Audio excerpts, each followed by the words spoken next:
আরে হলোটা কি? এটা আবার কোন ধরনের ব্যাপার স্যাপার ঘটলো?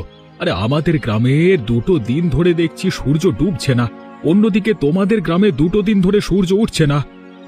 আর বলো না, আমার মা হলো রাতকানা মানুষ, সে রাতে চোখে দেখতে পায় না। এদিকে 2 দিন ধরে আমার বেজায় খারাপ অবস্থা হয়ে গেছে। মা ঘরের কোনো কাজকর্ম করতে পারে না। এটা কিভাবে কি ঘটলো বলো তো? এমন ধরনের ঘটনা আমি আগে কোনো দিন দেখিনি। এমনটা কখনো হয়? আমাদের গ্রামে দিন আর তোমাদের গ্রামের রাত।